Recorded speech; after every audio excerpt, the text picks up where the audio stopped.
আমি তোমাকে এত কিছু বললাম, এই সব কিছুর সারাংশ একটা কথা আছে, সেই সারাংশ কথা কি আমি তোমাকে বলে দেব? কুলতু বালা ইয়া নবী আল্লাহ।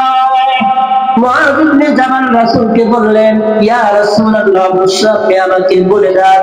মুআয ইবনে জাবাল রাদিয়াল্লাহু আনহু বলেন যে আমি একদিন নবীজি সাল্লাল্লাহু আলাইহি ওয়াসাল্লামের সাথে এক সফরে ছিলাম। فأصبحت يوما قريبا منه ونحن نسير।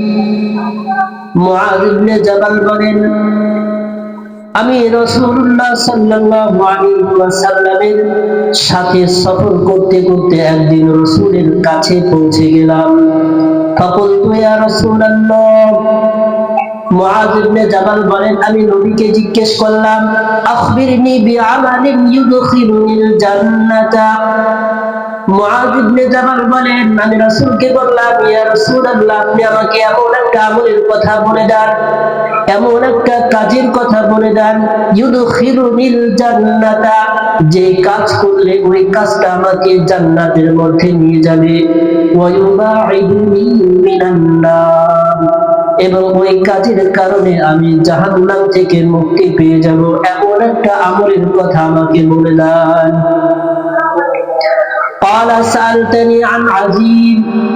নবীজি সাল্লাল্লাহু আলাইহি ওয়াসাল্লাম মুআয ইবনে জাবালের কথা শুনে বললেন, হে মুআয, তুমি তো আমাকে অনেক গুরুত্বপূর্ণ একটা প্রশ্ন করেছো।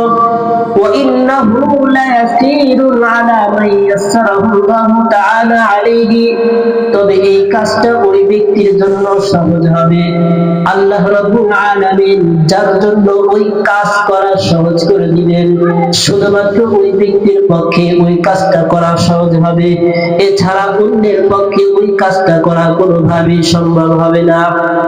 সে কাজগুলো কি?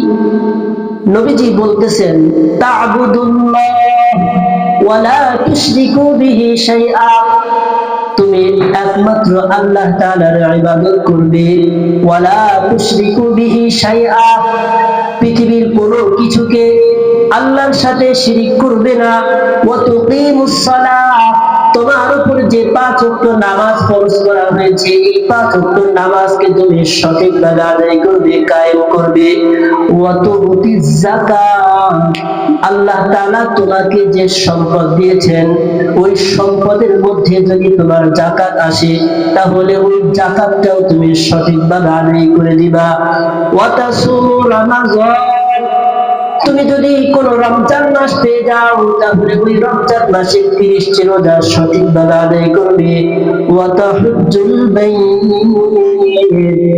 আল্লাহ তাআলা তোমাকে যদি সম্পদ দেওয়ার কারণে, ওই সম্পদের কারণে তোমার উপর হজ ফরজ হয়ে যায়, তাহলে তুমি হজ করবে। এই কয়েকটি কথা রাসূল মুআয ইবনে জাবালকে বললেন।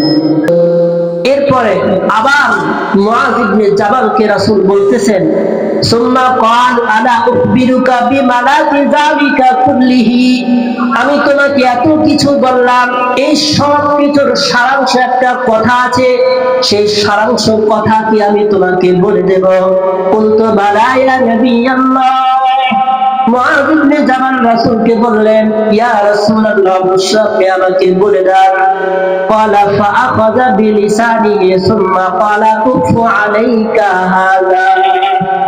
এরপর রাসূলুল্লাহ সাল্লাল্লাহু আলাইহি ওয়াসাল্লাম তার জিহ্বাটাকে বের করে, জিহ্বাটাকে ধরে বললেন, কুফা আলাইকা হাযা, এটাকে সংযত রাখো, এটাকে সমস্ত অশ্লীল কথা থেকে তুমি বিরত রাখো। যেখানে দেখছো ঝগড়া হচ্ছে, তোমার একটা কথায় ঝগড়া আরো বাড়তে পারে, তুমি জিহ্বাকে সংযত করো, সেখানে জিহ্বাকে তুমি ব্যবহার করবে না, তাহলে তোমার কোনো এক কথার কারণে ঝগড়াটা আরো জ্বলতে পারে, আরো বেশি হতে পারে। এজন্য তুমি যদি চুপ থাকো, তাহলে এটাই তোমার জন্য নাজাতের উসিলা হবে। এরপর মুআয ইবনে জাবাল রাসূলকে বলতেছেন, ওয়া ইন্না লামুআখিযুনা বিমা নাতাকাল্লামু বিহি। মুআয ইবনে জাবাল রাসূলকে বলেন, ইয়া রাসূলুল্লাহ, আমরা যে কথা বলি, এই কথার কারণে কি কিয়ামতের মাঠে আমাদেরকে পাকড়াও করা হবে? রাসূল বলতেছেন সাকিলাতকা উম্মুকা ইয়া মুআজ, রাসূল বলেন তোমার মা তোমাকে হারিয়ে ফেল। এটা একটা পরিভাষা, তুমি ধ্বংস হও। কি বললে এটা? রাসূল বলতেছেন ওয়াহাল ইয়াকুব্বান নাসা ফিন্নারি আলা উজুহিহিম আও আলা মানাখিরিহিম ইল্লা হাসাইদু আলসিনাতিহিম, কিয়ামতের মাঠে অধিকাংশ মানুষ তার জবানের অপব্যবহারের কারণে জাহান্নামের মধ্যে নিক্ষিপ্ত হবে। এজন্য আমার আপনার জবানকে ঠিক রাখতে হবে। জবানকে যে কোনো সময় যে কোনো পরিস্থিতিতে ব্যবহার করা যাবে না।